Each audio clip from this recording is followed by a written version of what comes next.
Cool. Okay, so yes, today I'm going to be talking about what is necessary when we think about managing the cosmos as an entire ecosystem.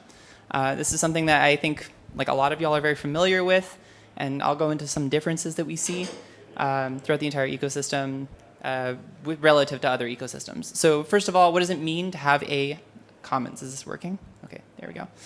So the cosmic commons, right? What is a commons or a public good?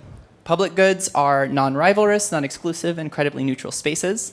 A lot of you are familiar with the concept of a commons from Garrett Hardin's definition of the tragedy of the commons. Not a lot of people have asked what a commons is as a result, right? Big boo, big boo. The thing is, this angel of a Nobel Prize laureate, Elinor Ostrom, solved the idea of the tragedy of the commons by saying that if you just manage custody of the commons in an effective way, then you can get around the tragedy of the commons. Not a lot of people seem to have paid attention to that second step, and so this is something I want to talk about as something that could apply specifically to the Cosmos ecosystem. So the Cosmos ecosystem could use rules similar to Elinor Ostrom's framework, which is defining clear group boundaries, matching rules for governing use of common goods, ensuring that those who are affected by those rules can participate in modifying them, ensuring that authority is equitably distributed, peer monitoring, using graduated sanctions for rule violators, that means just getting punished, dispute resolution, so good discourse in the space, and good governance standards. So I think y'all are also probably already familiar with a lot of these things that already happen in the Cosmos ecosystem, and we do a pretty good job of them in general. In fact, we do a pretty good job of them across the Web3 space, and we're trying to develop better tools for them, but it's interesting because Cosmos seems pretty well suited for it. So the commons of Web3 are a set of open primitives. So what do open primitives mean? Open primitives are basically building blocks that you can use to make something that works. In nature, a lot of open primitives are pieces of a system that are obligatory for that system to work effectively. So that's something like the mitochondria, right? The powerhouse of the cell. I'm sure a lot of y'all are familiar with that great term you learned in biology class.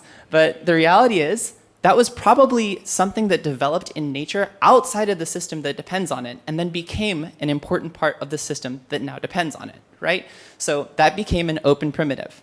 Really, it was really just like a primitive. So they're necessary for systems to function properly as intended or evolved, and are often subsidized through energetic system structure. So that means the system in some way is able to support the existence of the primitive. So primitives are built for optionality. What this means is you can flexibly use primitives to adapt to things that come your way. Mitochondria, as an example, right, would be something that allows you to produce energy as long as it can come in, be consumed, turn into sugars, and then you can use that energy internally within the use of cells. So primitives are also like building blocks that can be used adaptively, like kind of like the primitive idea of a beak on a bird would be a form of a primitive. It's a tool that can be used in many versatile ways. So variation and adaptability are very normal in nature. So it's something that we should also be building into the systems that we are constructing throughout all the ecosystems that we are intending on supporting. Web3 ecosystems building primitives for optionality encourages continuous iteration, and that is something that will help it outlast other ecosystems. So an ecosystem that focuses on building primitives that encourage optionality will outlast other ecosystems. Cosmos, by far, is the only one that has been doing this effectively. So before describing why that is, let's compare this to some other ecosystems, right? Ethereum, a lot of people like to say it's a public good. I don't really think it's a public good, and the reason is gas prices. A lot of things settling to Ethereum also creates a dependence on the core system, which can result in some failure modes. And freedom of communication between pieces of the system is not necessarily straightforward. You don't have the ability to construct and communicate between pieces of the system or outside of the system itself. Polkadot, unfortunately, also not a public good. It does a pretty great job, but it's kind of like a walled garden. You have to pay to get in, and then when you're there, you're golden. But it takes a lot to get in there and get to use it effectively. So unfortunately, the bureaucracy leads to overmanagement in the system, and it makes things move a little bit slowly. So it's not really ideal. You have to also, you have to get elected for block access, You have to be elected in as a validator. That doesn't necessarily make things difficult, but it does create a barrier that makes things rivalrous. It means that it's not an open thing to take part in. Solana is also not a public good. It is built for high optionality, which is something that is really encouraging when it comes to the Solana ecosystem. But it's a closed set of environmental primitives, and it has a dependence on a small set of block producers, which means that you have a high degree of possibility of failure within it. And it's fragile. And fragile as a point to laugh about is also just something that you realize over time, like that's probably not going to be a good place to like keep building things. Cosmos's primitives are a public good. You have inter-blockchain communication, the thing that we're all very familiar with here, the IBC, the ability to communicate between all the chains, right when you set from the outset. You have the Cosmos SDK, which are the building blocks that you can use to take part in the community, and then you have the Tendermint consensus, which allows us to come to consensus on these individual chains without discouraging any level of failure communication between these things. Nothing prevents builders from building a zone in the Cosmos ecosystem other than using the building blocks. There's nothing that stops you from being able to communicate with other chains as long as you open up IBC channels. And that's huge. That's a big difference from other ecosystems where you have to overcome like other forms of barriers, and you don't have these primitives instantly available so that you can construct and interact with the rest of the environment around you. So the thing is, these open primitives are really useful, but they need to be managed, because otherwise, over time, they're going to probably fall into disrepair, or there's going to be a lack of incentive to continue using them in effective ways, or there'll be a lack of incentive to continue scaling them as the ecosystem grows. The reason that this is something that I think is fine for us to think about at this time is that Web3 is still in a builder stage. We sell this vision that in space, we can start bringing in retail investors, and we can build this space in a way where it scales for the public to use it, but we're really not at that stage yet. Right? We're still differentiating all the pieces of the system that we want to use to build whatever comes next. That we're still picking what pieces of concrete we want to use, what kinds of pipes we want to use. We did the architecture stage. We have a good understanding of what we want to build, but we don't know how to build it yet. So we're still in a builder stage. Building these building blocks, maintaining them, and making sure that they're future-proof is an incredibly important part of making sure that whatever we build going forward is something that will be adaptable and highly flexible and highly useful for anything that comes in the future. IBC relay infrastructure in the Cosmos is something that needs to be supported by its community of users. IBC relaying at this time is fully elective, right? So most of the time, relayers are run by people who are running chains. So that's great, but over time, if you have increases in traffic, you end up running into a scenario in which you need more relayers to manage more throughput, but you can't incentivize people to do something that they're not getting paid to do. So this doesn't really allow for the growth of the ecosystem while keeping relaying still free and credibly neutral as a resource to everyone who's connected to the Cosmos ecosystem. So we have to incentivize running relayers. The Cosmos stack needs and will need updating. This is something that we're encountering right now with people who try to build tooling that depends on the Cosmos SDK. And we've dealt with this ourselves as a validator provider. There are just some things you can't do because the Cosmos SDK is built the way it is. But we need to be able to adapt these things going forward. We need to be able to adjust for that. And more importantly, we need to be able to pay people for doing that kind of work. We also need to pay for the work that was already put into it.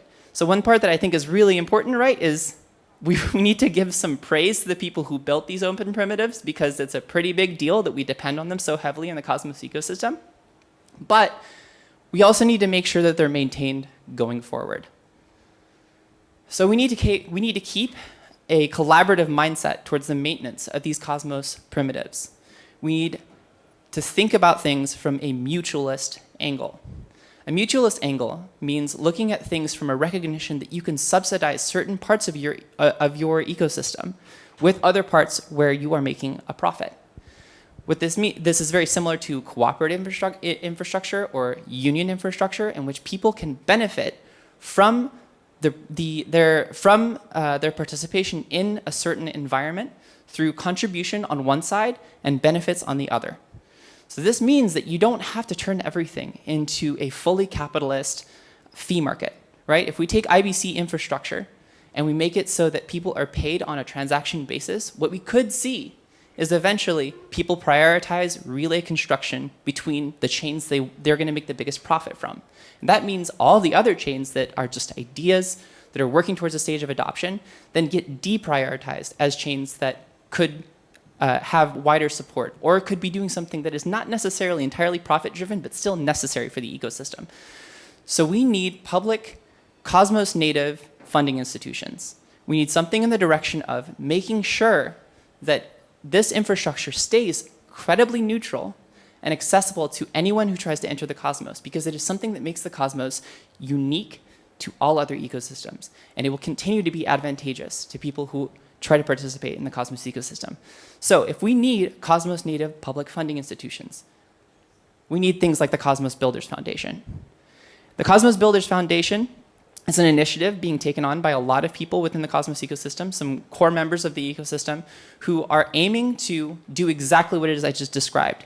How is it that we fund some of the core pieces of the ecosystem that we depend on in order to ensure that going forward, we can continue to have these open primitives with a degree of optionality that allows us to adapt to the future? The Cosmos Builders Foundation is something that anyone can contribute to on a builder level, and it means that we can contribute to it in a meaningful way just by being people who are benefiting from the Cosmos ecosystem. So what can you do as a builder? Right? We're having a builder talk right now. There's no sign behind me. Right now we're in the builder room, so what we're under the consideration of here is what can we do as builders? We as an infrastructure provider, what can we do? Oh, well, we can encourage you to contribute. We can also probably contribute ourselves. What can you do as builders? Well, you can contribute to the CBF, or you can establish your own institutions that continue to incentivize taking where it is that you're profiting to pay for things that you need within the ecosystem.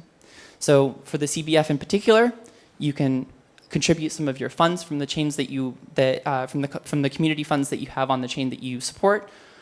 You can help build pieces of infrastructure and contribute to those core pieces. Or you can also take part in the Cosmos Builders Foundation. It's something that I'm aiming to do myself, and it's not like it's a closed circuit. People can definitely take part in it. You can also act on Ostrom's principles. We can begin to ensure that we're living by the principles that I talked about. Right? We understand what the clear group boundaries of the ecosystem are and what it is that those constituent pieces are. The clear group boundaries are anywhere that you're connected to IBC. So if you're in the IBC ecosystem, you have a responsibility to take part in the maintenance of the things you depend on. And that might be, that is a mentality shift, but it is also something that we can do. We can make sure that we're managing that we're matching rules to the governing of these common goods to local needs and conditions. That's exactly what I'm referring to here. When I talk about taking part in the ecosystem obliges us to maintain the pieces that allow us to take part in the ecosystem. Going through the rest of these rules, right? These are things, a lot of these things are things we're already doing. We just need to put a bigger emphasis on them. So contributing to neutral public institutions ensures that the Cosmos open primitives remain public goods so that we can continue to benefit from them. So contributing to organizations like the CBF means we put ourselves in a position to continue having the Cosmos as a free and open space for builders to construct in, to experiment in, and continue to scale the Cosmos for. The most important part I really want all of y'all to take away from this is that open primitives with high optionality is going to give us the longest term, most beneficial future for any chain that could possibly exist. The Cosmos is unique in the fact that each independent chain has the ability to build its own zone and communicate with anything else. That communication is something that is encouraged by our upholding of the pieces that allow us to take part in it, right? So if we don't take part in the maintenance and incentivization of the elements that we depend on, we're not going to have a Cosmos that continues to be as free and open and scalable as we have up to this point. So that's my talk. And I'm glad to have all y'all here. And I would really encourage all y'all to go check out the Cosmos Builders website so you can have a better understanding of what they're aiming for. And also, really importantly, to be critical. To think about whether or not the approaches that are being taken up to this point are the right ones, whether or not the methods that organizations like the CBF are taking are the correct ones. And if you have some sort of insight on a better way to do it or a better way to be transparent, please raise that. They're easy to get in touch. They're easy to get in touch with. We also at Figment are extremely familiar with a lot of different ecosystems, and because of this, we put ourselves in a position to try to neutrally evaluate where it is that things are happening very effectively. And in my opinion, the Cosmos is an ecosystem in which this is happening. So I really encourage all of you to take part in this, especially since all of us are benefiting heavily from these open primitives that we see in the Cosmos ecosystem. Yeah. A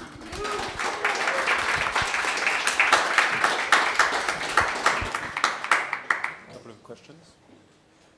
We have time for questions. Anyone want to ask something? Yep.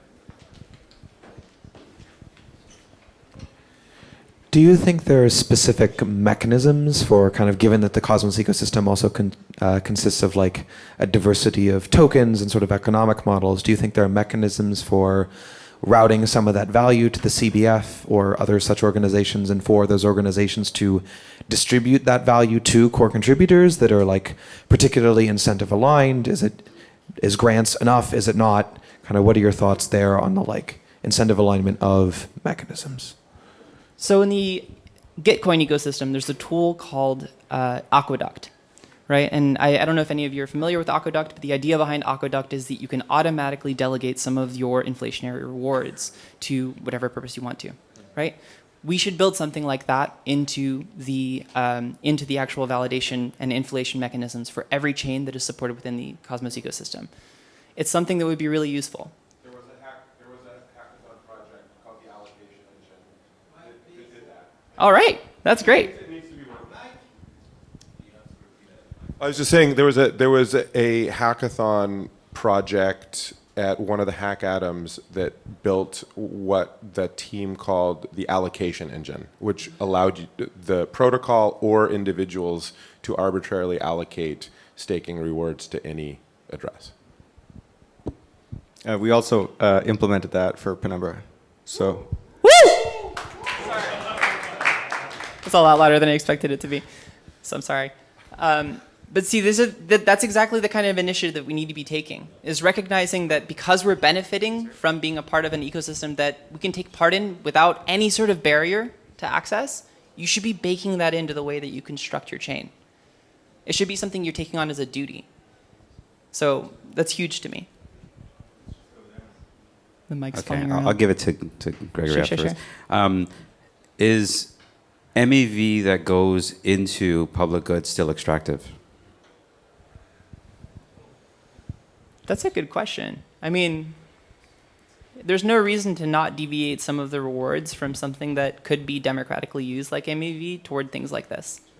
There's also kind of a whisper where if we had taken things and put them into a fee market with IBC relayers, there's potential for MEV there as well. Different levels of incentive for distributing packets through IBC relaying. So that's part of the reason I'm really pushing here on saying, like, we should have a flat rate for relaying. You should incentivize people to run relayers at a flat rate, right? So that way you don't have the possibility of changing a fee market and making it so that people can incentivize certain connections over others.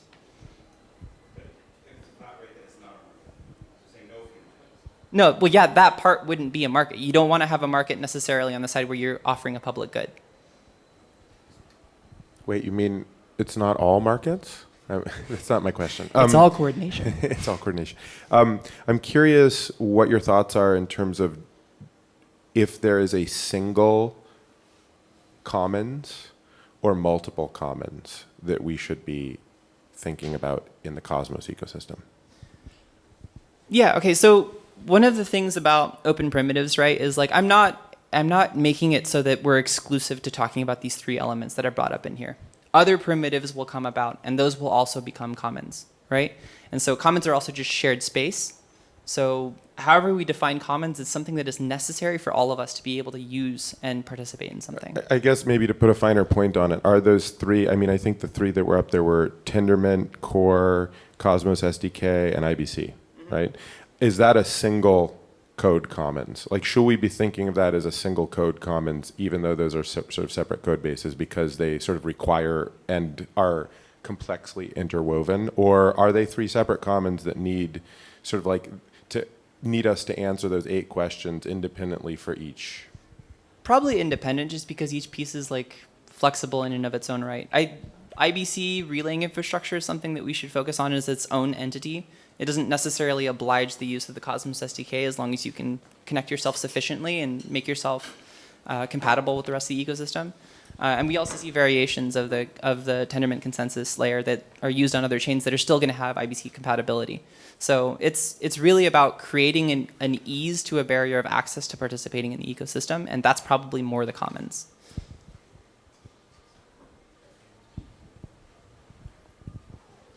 Cool. Thanks a lot. Congrats. Glad to be here.